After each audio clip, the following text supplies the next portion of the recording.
for me to help me to speak up.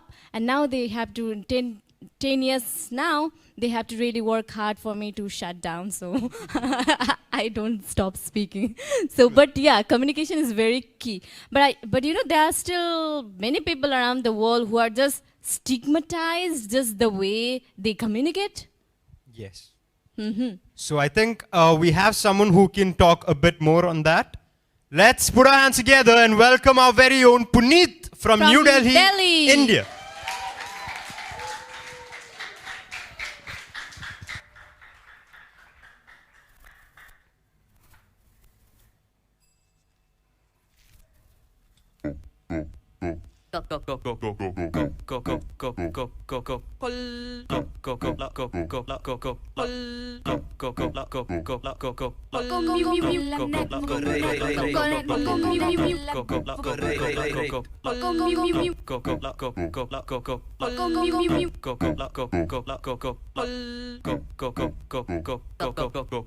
Connect, communicate, collaborate. Start now.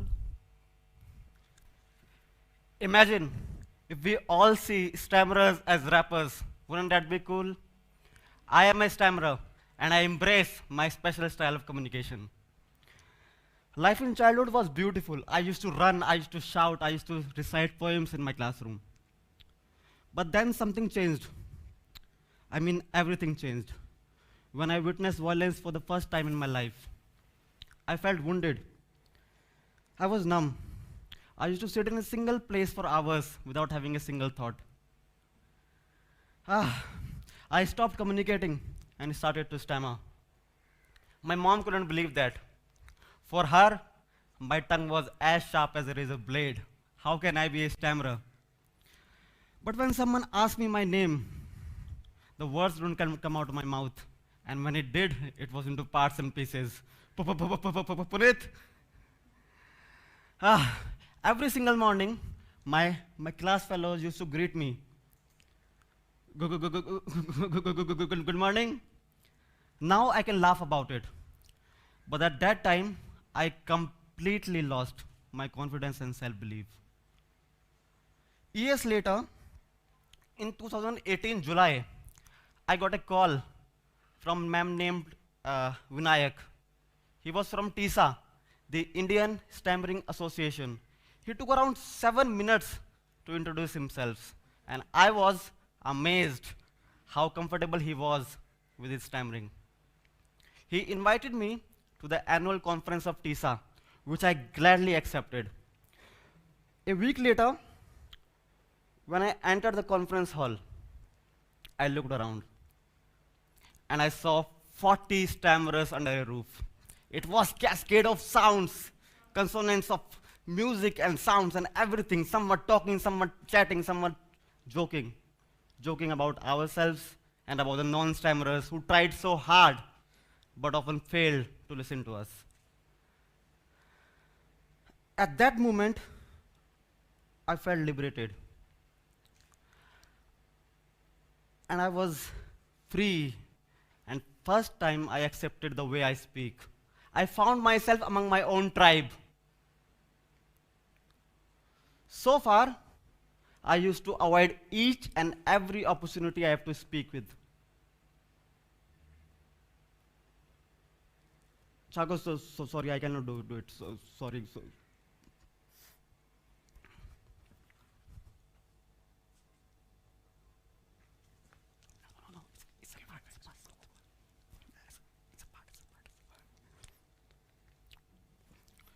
Just like it. So far, I used to run away from every single opportunity I have to speak with. I remember.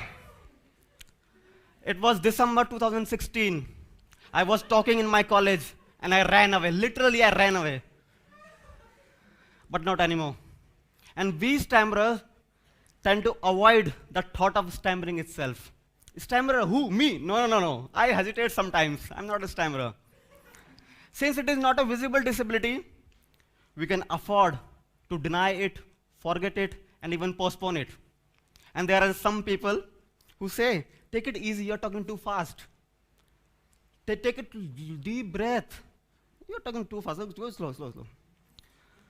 But we have to accept the fact that for some of us, it does have a biological basis. And then there are some speech therapists who, against their knowledge, advertise the word cure, even if they know that it is not treatable. And our own ex-stammerers who declare on the world stage that their stammering have been cured, instead of just saying that they have learned to manage it somehow. These attitudes make us feel like a loser. And then there are those who start claiming that we are intelligent and talented people. Holding on to such comforting beliefs, we live in even deeper denial. Let me tell you, acceptance is not giving up. We should accept our stammering the way we accept our mother tongue or surname. Nothing less, nothing more. And if someone asks you, do you stammer? Just say yes. And you should not feel the urge to rationalize it, justify it, or clarify it any further. Now I want to address non-stammerers. We need more listeners in the society. Those who have little patience and not just assume what we want to say. And we need more spaces in a society where we are allowed to make mistakes and learn how to communicate. Let me take you to my imagination, to my dream center. From a distance, it will look like an old building completely wrecked. But as we go closer, we will see a signboard. Start. As we enter, we will see a cafeteria.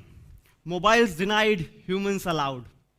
I can see people enjoying their coffee, sailing through their conversations, confronting each other, and ultimately being open, free, and expressive. Slowly, the participants of the workshop will arrive. They all look excited. Some are confident, some are not. But they all are looking forward to overcome their stage fear.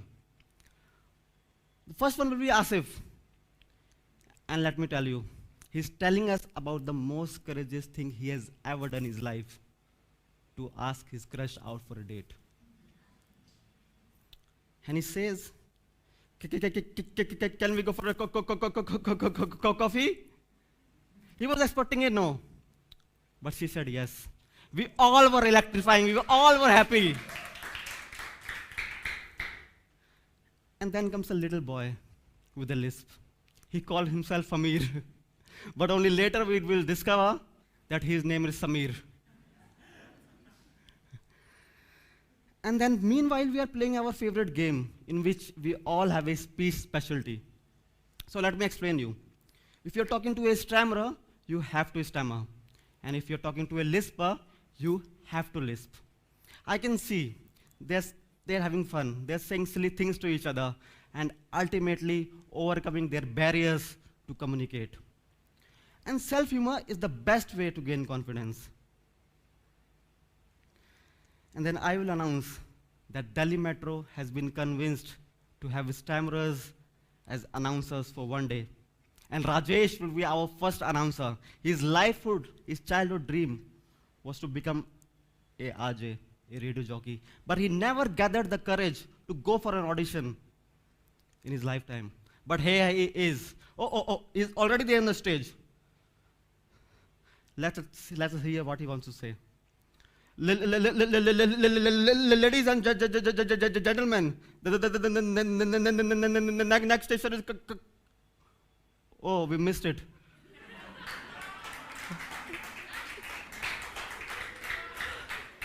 This is what it is. As a start, is there to revive the warmth in human relationship and ease the process of communication by interactive events, workshops, and games. We are working on the methodologies of new way of communication that is simple yet effective, slow yet long-lasting, and professional yet playful. Let's start. Thank you.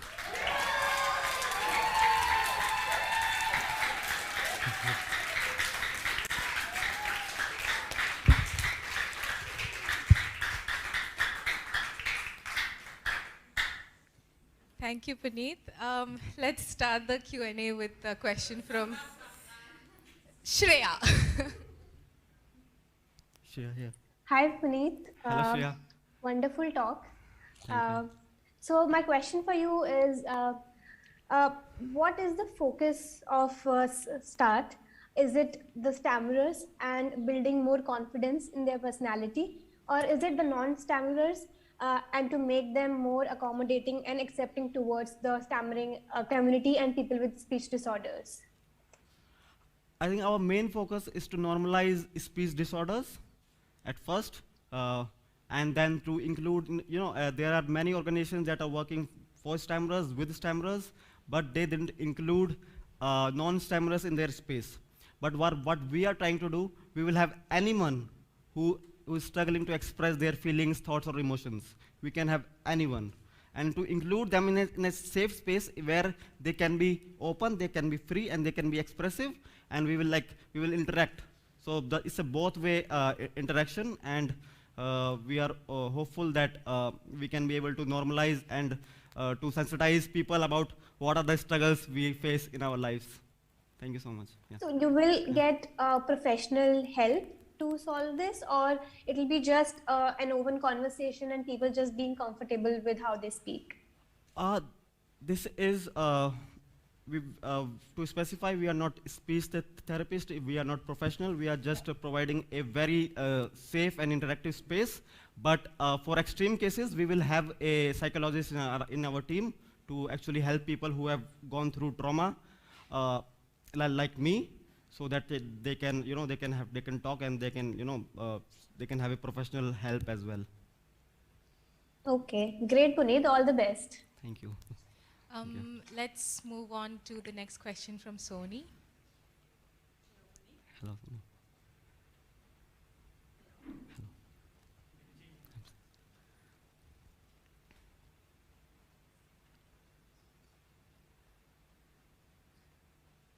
Hello, Puneet.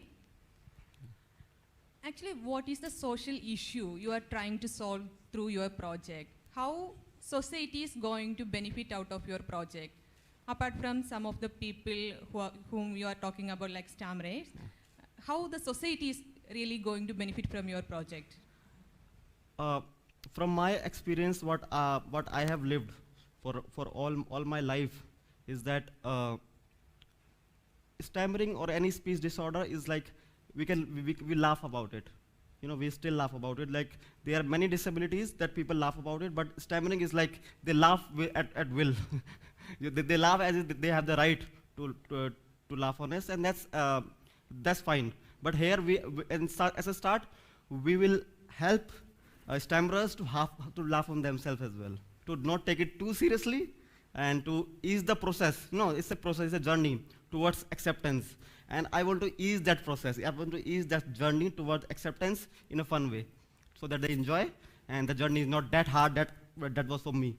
So I want to help my fellow tribal type people. I want to help them. Yeah. Avanish? Hi, Puneet. It's a very interesting problem that you're trying to solve. So congratulations on that. You've detailed the problems and its relevance in great detail.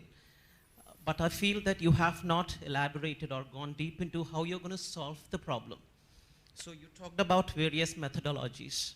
So could you quickly detail on one of those methodologies or methods that you're trying to address? Like, how is your venture different from a counseling process where the individual gets comfortable with herself or himself? I think, as I said, the first step will be acceptance. You cannot run away from your own self. And this is what I have learned from TISA. I hope they're watching me. And it's so much of struggle that we have gone through already. So what I'm planning to do is that first of all, we will meet. We will have a very safe space where we are allowed to laugh and not take it seriously as well.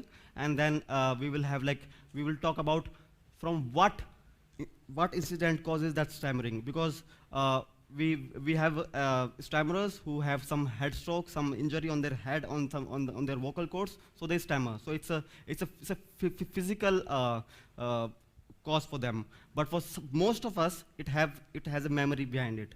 It has a domestic violence or sexual assault there that they have gone through, and then they started feeling that this is with the eye contact, right? You know, we cannot maintain that eye contact. So we will teach them how to maintain that eye contact, how to maintain that body language, and how to dance, how to be free, and how to be like, it's a very informal way, but we will help them to have a creative space, have a safe space where they can enjoy that process. I still believe you're explaining the process and not the method or methodology. Or are you yet to go deeper into it? Yeah, I am yet to go more deep into it. So as far as this point, I'm still discovering how to have methodologies about it. Okay, very well. So I would suggest that please go deeper into it. Otherwise, it will be just like any other club where you get used to it. One other thing you mentioned is that first you create a safe space where they can accept themselves as who they are. So usually people with speech disorders, especially with those connected to nervousness or anxiety or psychological issues, they are okay in their private spaces where they are comfortable. So while you create a safe space, it's only an extension of their private space. Still the unsafe space outside remains the same. I mentioned in your document that you're trying to change the attitude of the society. So which one do you think is an easier task? Like me learning to laugh at myself and also laugh back at who's laughing at me, or trying to change the entire world to accommodate me? Yeah. So we will have non-stammerers as well. So it will be not the private comfort of their homes. But non-stammerers who are sensitized, right? Yes, and they are sensitized, and even if we will invite the people who have any difficulty in expressing themselves. So we want us to be ready for the world, and then through advocacy and through flash mobs, through going in different public spaces with stammering. As I said, that we will in Delhi Metro, I will approach Delhi Metro to have a stammerer as an announcer. So it will be like a whole new perspective, a whole new view of looking at us. Okay, one last question. Even though the way you explained the Delhi Metro scenario was disastrous, so I do not know how that's going to work out. One last question. How do you plan your business model? How are you going to fund your project? What's the business model behind it? Because it takes some infrastructure and investment to run this. Yeah. So I am planning to register as a Section 8 company, in which we will not ask for a fee. But if the person is happy enough, is satisfied enough, they can support us financially. And apart from that, we will seek support from interested donors who wish to support us. All right, so do great research and good luck for start. Thank you, Avanish. Shreya, do you have a